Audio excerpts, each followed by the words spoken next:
Hi, everybody. Oh, man, I'm live. This is my first time doing this. I hope somebody's there. Anyway, I just appreciate you tuning in. I'm Chiqeeta Jameson. I'm a sales coach, and I am so grateful to say that I am a best-selling author of Don't Sell, Let Them Buy. Little housekeeping. I just want to make sure. Can you hear me okay? I hope you can. Okay, good. All right. Well, let's talk about how to make a great first impression. What does that mean? Now, for one thing, and I'm going to be taking my glasses on and off because I'm blind as a bat, so just go with me, all right? Bottom line is, you know probably how to make a good first impression with someone else. Maybe you don't. Maybe you think you do. But also, what about giving a good first impression when you're talking in front of a group, an audience, no matter how big it is, okay? Well, I had the opportunity of, it was a wonderful honor. I had the opportunity of being asked to be a keynote speaker at the Los Angeles Unified School District's Young Women's Leadership Conference. I was thrilled. Understand that this was over 300 young women, high school girls from the ages of 14 through 18. And they were also women of color. So there were Black, Asian, and Hispanic young women. I was absolutely thrilled. I accepted, I hung up the phone, and I thought, oh my God, what did I just do? I literally didn't know. I thought, oh God, maybe I made a mistake here. What could I possibly have to offer these young women that would be positive and meaningful as an impression? I mean, they were high school girls. I don't have kids. I have a dog. That's as close to kids as I've gotten. And they're girls of color. I'm white and I could be their white grandma. So would they listen to me? So that was really important to me. But then I thought, you know what? This is an honor. You need to just go with it. So I started talking to myself. And if you've ever read Brian Tracy, anything Brian Tracy has to say, he's a best-selling author, motivational speaker, sales trainer, and he wrote this book, You Change Your Thinking and You Change Your Life. If you have not read this, please do. It's amazing. And in this book, he talks about the law of belief. And what that is that whatever you believe with conviction, that becomes your reality. And he also says this, I'm going to read it to you. He says, the most harmful beliefs you can have are your self-limiting beliefs. These are beliefs about yourself and your potential that hold you back. And most of the time, they are not true. So I got a grip on myself and I said, okay, I can do this, I can do this. So what's the next step? Well, the next step, I was reading, it falls right into it, Selling with Intention. This is by Ursula Mentjes, another amazing best-selling author, speaker, sales coach. And in her book, this is what Ursula says. She says, intention means that you decide to act in a specific way that gets results. You make the decision that you are going to act in a specific way and determine the results you want to achieve before you ever meet that prospect. Well, the same thing holds true as before I would ever get in front of those 300 girls. Okay, I had my self-talk, I had my intention, now I needed to craft my message. What in God's name was I going to say to these girls? All right, in order to craft my message, another book came to mind, and that is The Storyteller's Secret by Carmine Gallo.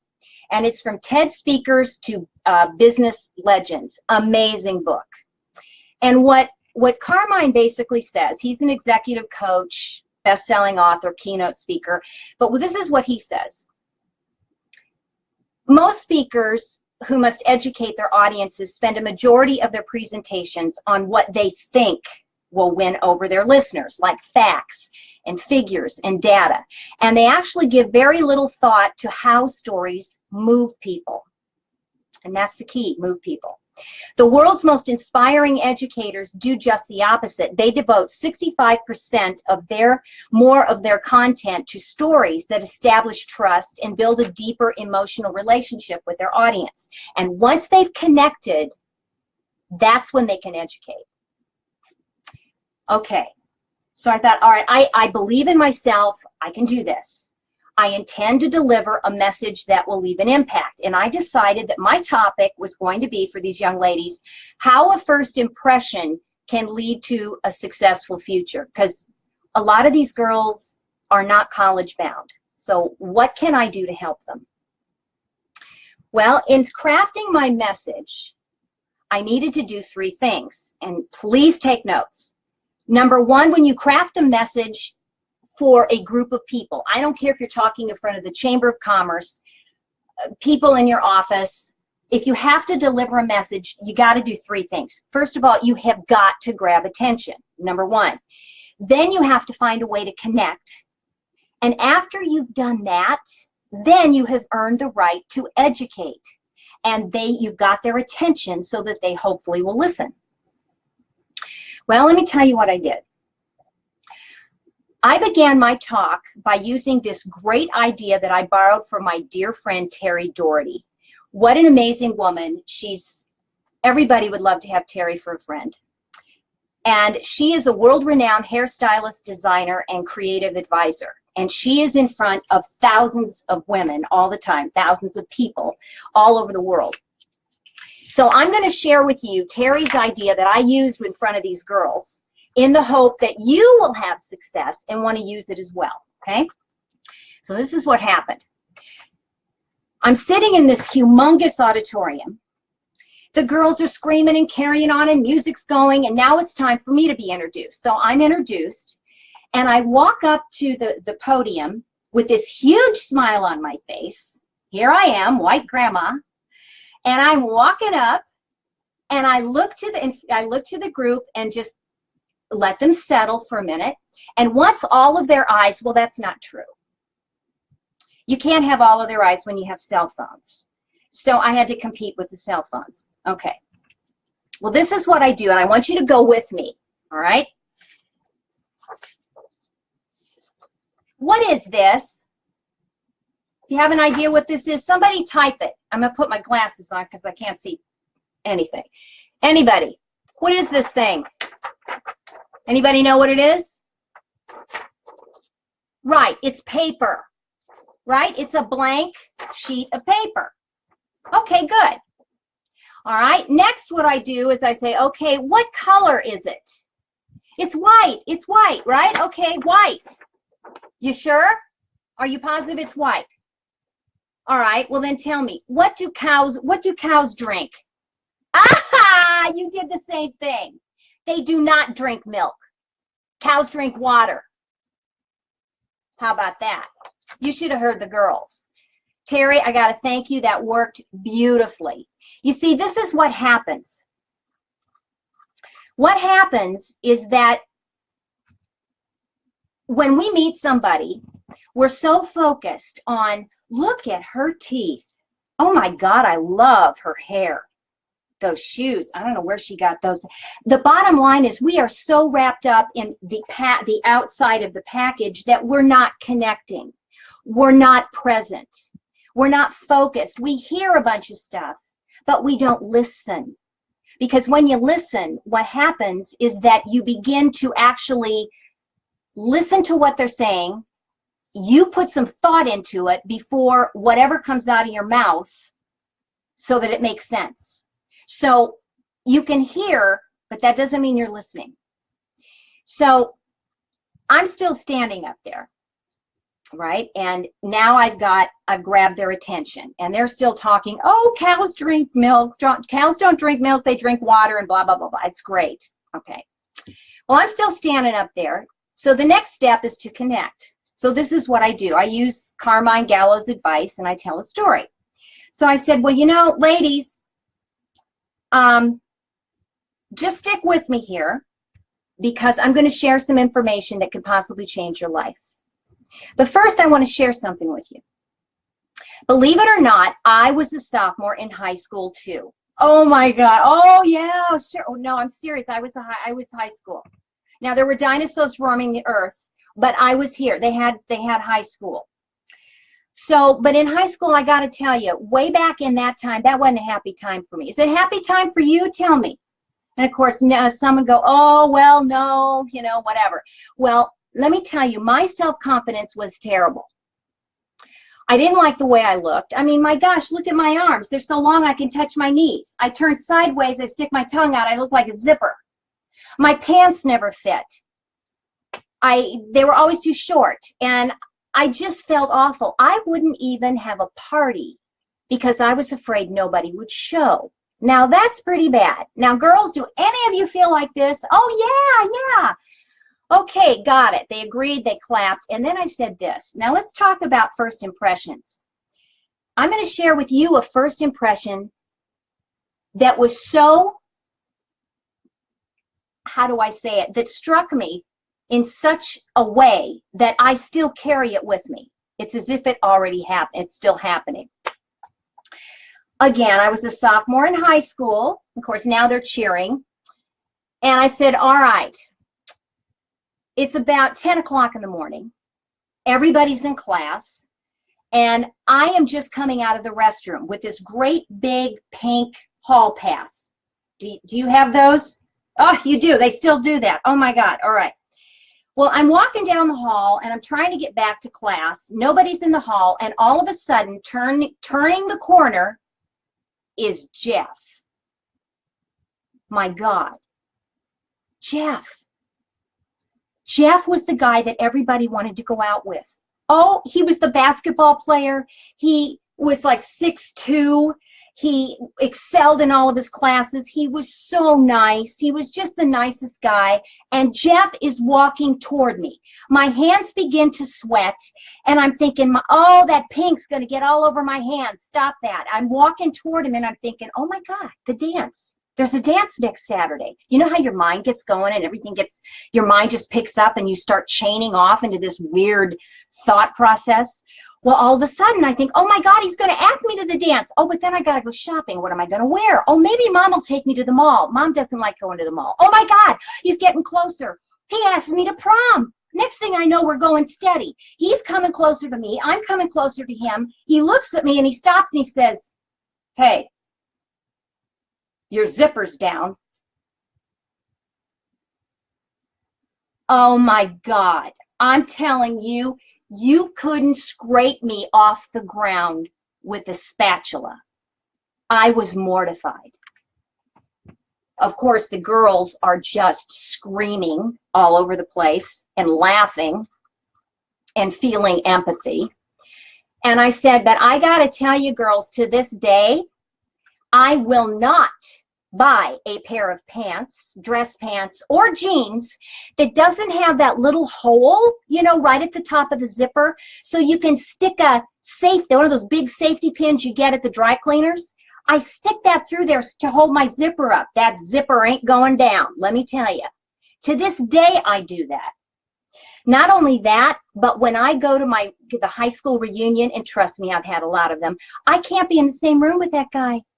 He is still as handsome as all get out, but I swear, I look at him and all I can see, your zipper's down. Oh my God, I want to run. So you see, first impressions stick with you. So be sure that whatever first impression you have, it's a good one. Does that make sense? Yes, they scream. Okay. So then, after I've made that connection, I now feel I can educate. And this is what I do. I said, ladies, look, you have to understand that when every first impression that you have, if it's a good one, what's going to happen is it can open doors for you. It can lead to experiences that can change your life.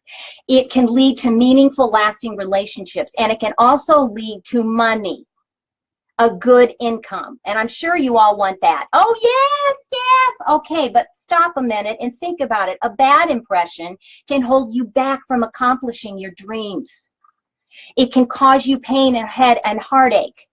And it can cause you to lose in so many ways. So why don't you just focus on making a good impression? Do you want to know how to do that? Yes, okay. All right, here we go. Now, this is for you guys too who are tuning in here. And I'm going to look to see, are you all still with me? Yes. Thank you. All right. Number one, I want you to remember, You attract what you think about. You attract what you think about. And what's said is that you are basically a sum of the 5 people that you're closest to, that you hang around with. So Brian Tracy, again, in his book, Change Your Life, or Change Your Thinking, Change Your Life, what happens is he says that the law of attraction says that you are a living magnet. You attract into your life the people, ideas, opportunities, and circumstances that are in harmony with what you think. So think about things that are good, lasting, and make a good impression. Okay? Next, they laughed at this one. A firm handshake. How many of you out there know how to shake a hand? Oh, they thought, oh, yes, they're laughing. I said, you laugh. Let me share something with you. A firm handshake sends a positive message. Firmly grip the hands. And ladies out there who are listening, I swear to you, woman up. Don't do this wimpy thing. That's just, it's just weird. It's not businesslike.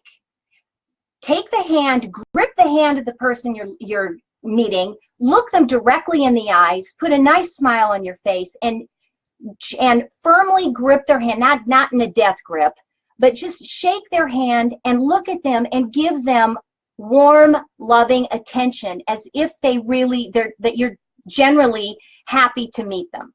Make them feel welcome. Look them directly in the eye. Let them know that they are special and they matter. Number 3, be present. What do I mean by that? Have you ever met somebody that just makes you feel so good?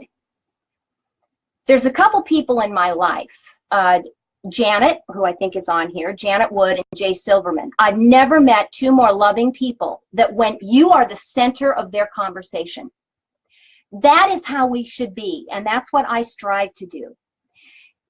They make you feel good about who you are. And it's important that for what they do, they look you directly in the eye and you are there. You are their focus. And that's what you want to do. You want to be present. We are attracted to people who make us feel good.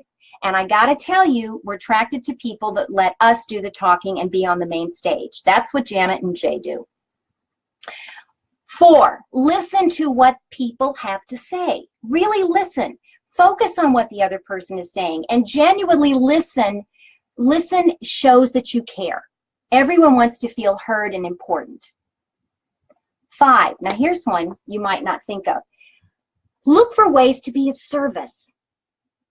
When you meet somebody, focus on how you can be of service to them. What are your skills and talents or connections that can help this person basically have a better way of life or help them with something that they need? Think how you can be of value to this person. Now, okay, one last book. Fabulous book by Bob Berg and John David Mann. The Go-Givers Sell More. In this book, they beautifully explain what value is. They have the 5 laws of stratospheric success, and they talk about the law of value. What does that mean? And this is what they say. Your true worth is determined by how much more you give in value than you take in payment. And when you are genuinely focused on helping others, you're sending a positive message and positive energy into the universe, and basically that's quantum physics. Now you may think that's woo-woo, but it's true. When you put energy out to helping others, that energy will come back to you in the form of which you need it at the time you need to have it. And here's another thought. Think of 2 employees. They're both excellent at what they do. They know what their job responsibilities are. They do their responsibilities very well. They execute beautifully. They're in time. Their values are there. The difference is one of these employees stops when they've met their job criteria. But the other employee keeps looking, goes to empty the trash, puts paper in the copy machine, asks if they can go for coffee, asks if there's something else to do. Now let me ask you, if somebody needed to be laid off because of an issue in the company, which employee has more value? Duh. Okay. Look for ways to provide value. And I want to ask you, do you provide value in your company to your employees? Do they provide value to you? Do you provide value to your friends, your family, and those you meet? Good questions. And the last one is this. I credit my absolutely fantastic husband. He would die if he knew I was saying this. But I credit Craig Jameson. The last tip is to leave a positive wake. You know how a boat goes through the water and behind it, that's the wake. Have you ever met somebody who comes into your room and says, or comes in and all of a sudden your hair stands on end. They start talking and it's ugly coming out of their mouth and the energy is so awful, and even when they leave you feel like the weight, that energy is still there? Okay. Wipe that away and focus on you leaving a positive wake when you leave after every meeting, every encounter, every talk in front of an audience. For example, leave a smile on people's face for every person you meet because you made them feel good, or because you want to meet them again. Let them feel that they're important and that you gave benefit to them. So leave a positive wake. I closed my talk with a quote from Maya Angelou, which I'm sure you know, American poet, memoirist, and civil rights activist. And this is what she said. I've learned that people will forget what you said. People will forget what you did. But people will never forget how you made them feel. So think about that when you're making a first impression. I know that you know a lot of this information, but sometimes it helps just to have a refresher and a twist on how to think about it. So in summary, choose to believe in yourself and know that you can speak in front of others and give a clear, direct message that will leave impact. And when you craft your message, do so that three things. You grab attention, you connect, and then you've earned the right to educate. And when you meet someone for the first time, remember these 6 tips. Remember that you attract what you think about. You attract people by the energy that you give out into the world. Are you happy with the people you surround yourself with? Think about that. Give a firm handshake, look directly in the eye that conveys a meaningful message of warmth. 3, be present. 4, listen. Don't just hear, listen. And think before you respond. Look for ways to be of service. That's 5. Look for ways to give benefit to that person. Don't focus on you. Focus on that other person. And it will come back to you in a positive way. And 6, leave a positive wake. When you leave the room, let people think, wow, he was a breath of fresh air. How focused will you be when you have your next first impression? Think about it. Well, it's time to go, and I'm so grateful. I'm so grateful that you took your time to be here with me. And remember, as a thank you for taking your time with me today, there's a link in Facebook and on LinkedIn to my How to Overcome, it's a free guide, How to Overcome Objections and Handle Smoke Screens and Brush-Offs. So be sure to click on that and download that. And also, I look forward to having you join me next Tuesday at 5:30 for my next Facebook Live. And I'm so grateful to have this opportunity. And please take care of yourself and give a thought every day on how your unique talents and skills can make this world a better place. Thank you so much.